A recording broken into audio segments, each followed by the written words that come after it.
I'm thinking of ending my engagement because of my fiance's daughter and what she did. I am hysterical, and I am currently writing this on a phone, so I apologize in advance for any grammar mistakes I may have made. I met my fiance at a fast food court. I wasn't looking where I was going. He apparently wasn't either, and we bumped into each other, our food trays spilling into one another and the greasy, oily food seeping right into our clothes. I offered to buy him food. He offered to buy me food. One thing led to another, and we went on a date. Not the most romantic scenario, but it's how we met. I was smitten right from the start. He was handsome, funny, compassionate, romantic, clumsy, just an overall big giant teddy bear. He took an interest in all of my hobbies and tried to participate as much as possible. For example, I take and occasionally teach cooking classes regularly. He has attended many lessons with me, even though he is horrible at cooking. Now, my fiance is basically perfect. The only flaw, he has a 13-year-old daughter. Now, I love kids, and up to this point, I always thought kids loved me. But this kid is honestly the worst possible kitty I have ever encountered. When we first met, she openly commented on how ugly I was and she hated me and blah blah. I understood at first, even though I was hurt, but a new woman in your father's life. Intimidating, I get it. We will call her Bella.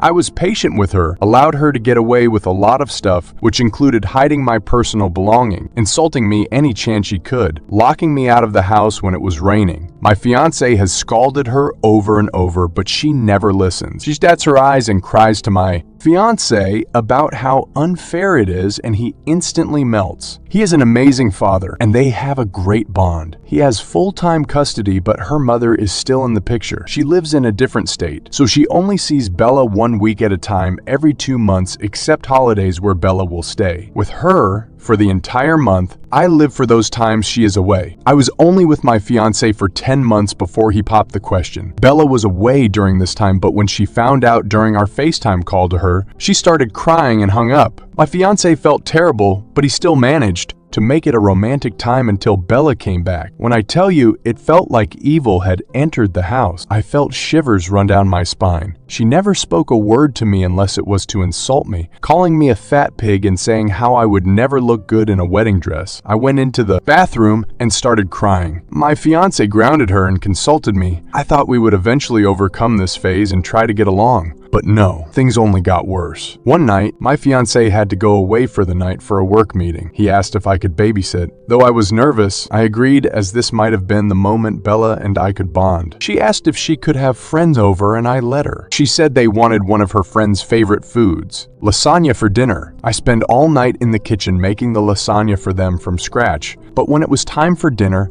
they all refused to eat it and said they wanted pizza instead. I bit my tongue and ordered Domino's for them. Waiting for the pizza, they spilled an entire bag of sugar on the floor, which I was originally going to use for my cooking class the next day. They put oil on the floor, so I ended up slipping over and cutting my hand in the process, and while cleaning the floor, they went through my phone and texted multiple people. I wasn't comfortable confronting them, as I had never disciplined Bella before, but I needed to put my food down and told them if they kept behaving like this, they wouldn't get any pizza. A clear bluff, but they all shared a look before sitting at the dining room table. I was a little relieved, but also still anxious, as I just wanted my fiance home. The doorbell rang. When I went to answer it, it was our neighbor who would come to check on things as per my fiance's request, as she is like family, and has lived next to my fiance since he moved in when Bella was a baby. She is an older woman with grandchildren whom Bella hangs out with. She said hello, and I invited her in, but she said she was just checking in and seeing how I was going. I wanted to cry and vent to her, as I know she would put Bella under control, but I just told her things were fine. As we were chatting, the pizza had arrived. That was when I remembered the lasagna. I asked her if she wanted it, as I was a vegetarian and it would just go to waste. She scolded the girls, saying they should have eaten the lasagna and not have ordered pizza, but she happily took it as I paid for the pizza. The girls had finished their food and went to Bella's bedroom. I didn't hear from them until I realized they had gone to sleep. I too went straight to bed myself. The next day, my fiance fiance had returned home. I was so happy to see him, but when I came downstairs, Bella and her friends were talking to him and had tears in their eyes. They all claimed I didn't feed them, and they were hungry and how I was being mean the entire time. I was shocked. My fiance had a hard look on his face. He told the girls to go upstairs and he would call them down when food was ready. I didn't even get a chance to defend myself before he started yelling at me. I couldn't even remember what he was saying. He was just spouting hurtful things. I was crying by the end of it and he told me to get out. He needed time to think. I didn't hesitate to leave. I grabbed my bag and rushed out of there. I went to my best friend's house and stayed there while she comforted me. Hours later, I received a message from my fiance saying how sorry he was and that the neighbor had returned the dish from the lasagna, and she told him not only had I cooked, I had also ordered pizza. He wants me to come over so we can talk. I'm just so exhausted and drained. I don't even know if I want to continue this engagement. I love my fiance with all my heart, but I have a feeling things are only going to get worse with Bella. I believed her instantly. I'm afraid she will one day tell a bigger lie that could ruin everything. I just don't know what to do.